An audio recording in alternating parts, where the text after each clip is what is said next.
What happens when the person nominated to command the most powerful military on Earth is asked a simple question? Will you obey an illegal order from the president?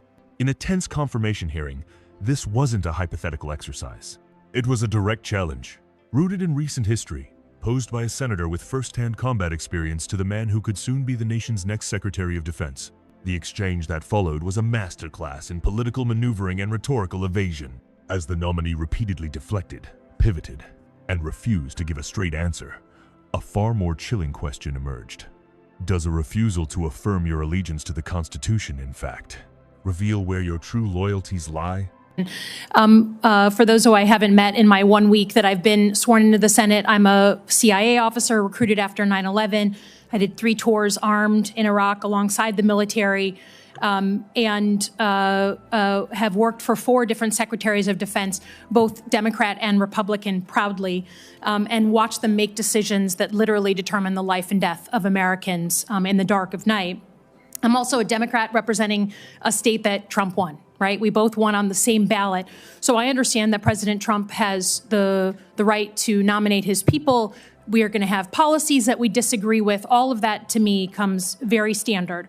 What I think I'm most concerned with is that no president has the right to use the uniformed military in a way that violates the U.S. Constitution and further taints the military as that apolitical institution that we all want, right? And our founders designed the system so that, we had posse comitatus, that we weren't going to use active duty military inside the United States and make American citizens potentially scared of their own military. We went through our own experience with that with the British. As the Secretary of Defense, you will be the one man standing in the breach should President Trump give an illegal order, right? I'm not saying he will, but if he does, you are going to be the guy that he calls to implement this order. Do you agree that there are some orders that can be given by the Commander-in-Chief that would violate the U.S. Constitution? Senator, thank you for your service. But I reject the premise that President Trump is going to be giving illegal orders. No, I'm not saying he will, but do you believe there is such a thing as an illegal order that Joe Biden or any other president, Donald Trump, could give? Is there anything that a commander-in-chief could ask you to do with the uniformed military that would be in violation of the U.S. Constitution? Senator, anybody of any party Right. could give an order that is against the Constitution or against the law. Right. Okay. So are you saying that you would stand in the breach and push back if you were given an illegal order? I start by saying I reject the premise that President Trump will be giving you've done your any genuflecting illegal to him, orders but at all. This isn't a hypothetical, okay? Your predecessor in a Trump administration, Secretary Esper, was asked and did use uniformed military to clear unarmed protesters.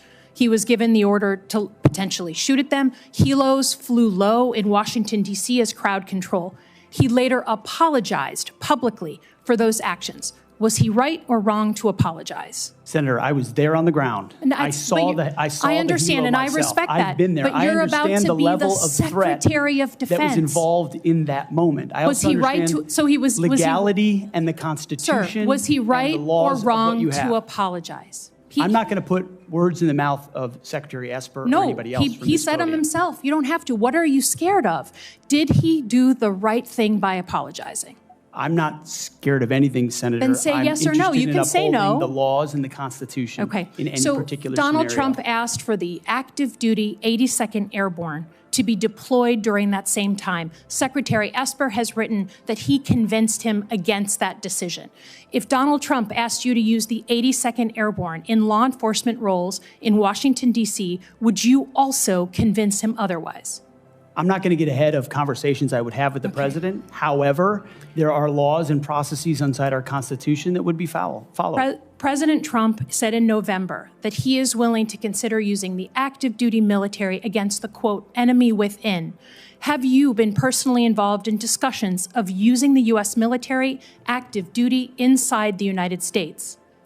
Senator, I'm glad we finally got to the topic of border security equaling national security because it's been abdicated and ignored for the last 4 years. That wasn't my question. I'm just asking, have you been involved? You're about to be the Secretary of Defense, potentially. Have you been involved in discussions about using the active duty military inside the United States?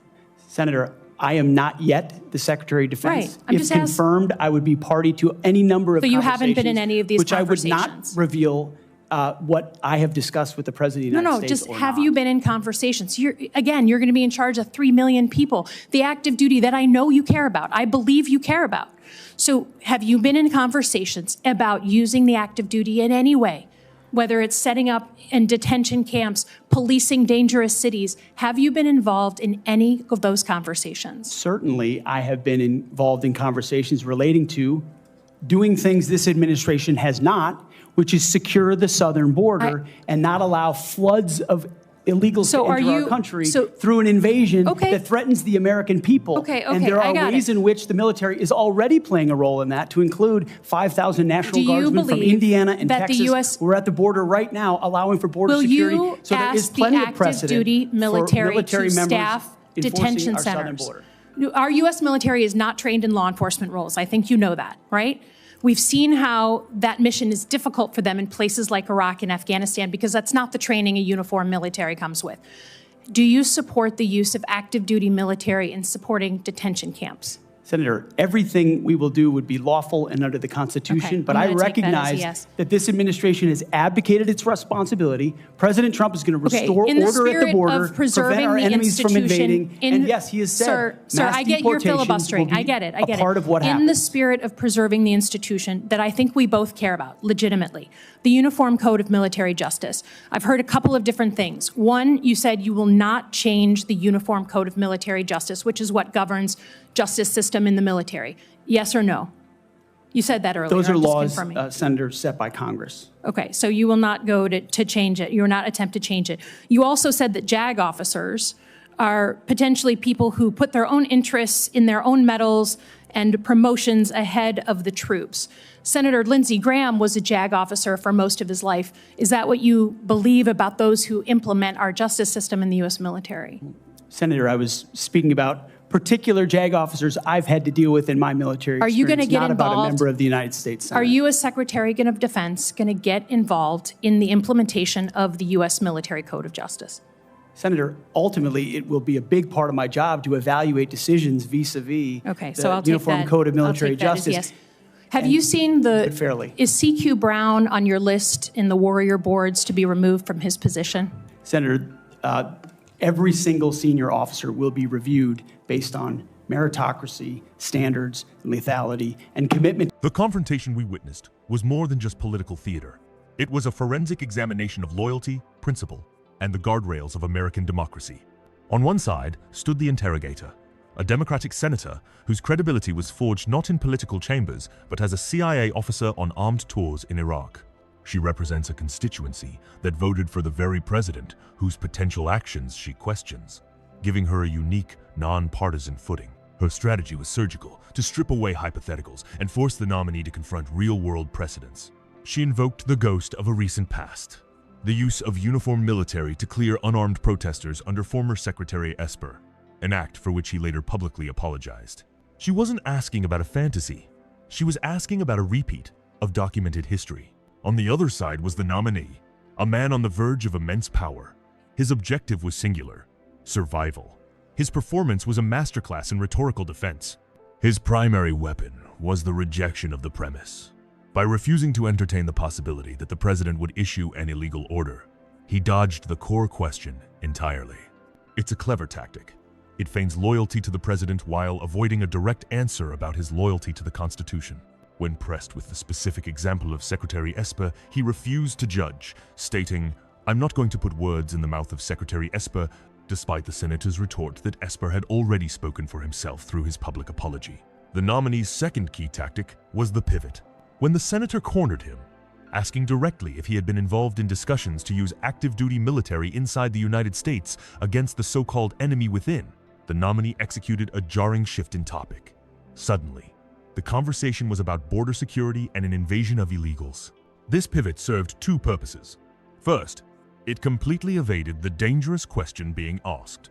Second, it changed the subject to a political talking point guaranteed to resonate with his and the president's political base. It was a calculated deflection designed to transform a hearing about constitutional integrity into a rally about immigration. This entire exchange revolves around a central, terrifying theme: the conflict between personal loyalty to a leader and sworn duty to the law. The Senator's fear, stated explicitly, is the tainting of the military as an apolitical institution. The founders established principles like posse comitatus precisely to prevent the American people from fearing their own military. The nominee's evasiveness suggests a willingness to blur these lines. His rhetoric about an invasion that threatens the American people dangerously conflates the role of law enforcement with the war-fighting purpose of the military, a distinction the Senator noted the military itself struggles with, even in overseas conflicts. Furthermore, the nominee's ambiguous stance on the Uniform Code of Military Justice, or UCMJ, is deeply concerning. While claiming he would not seek to change the laws set by Congress, he was simultaneously forced to answer for past comments disparaging JAG officers, the very lawyers who implement military justice as self-interested careerists. This raises a critical question. How can one trust a leader to uphold a system he appears to hold in contempt? When he states that evaluating UCMJ decisions will be a big part of my job, it sounds less like oversight and more like a potential threat of interference. In the end, the nominee's refusal to answer the question was the answer. In a role where the single most important duty might be to say no to the president, his inability or unwillingness to even state that he would do so in a hypothetical scenario speaks volumes. He was offered numerous opportunities to affirm that his ultimate allegiance is to the U.S. Constitution. He declined every single time. The senator wasn't asking for a promise to be insubordinate. She was asking for a promise to be constitutional. The silence in response to that request is the loudest and most alarming signal of all. It suggests that the final check on presidential power may be unwilling to perform its duty, prioritizing political allegiance over the rule of law that all uniformed members and their civilian leaders swear an oath to defend. What do you think? Is this level of evasion acceptable for a potential Secretary of Defense? Let us know your thoughts in the comments below. And don't forget to like and subscribe for more in-depth analysis.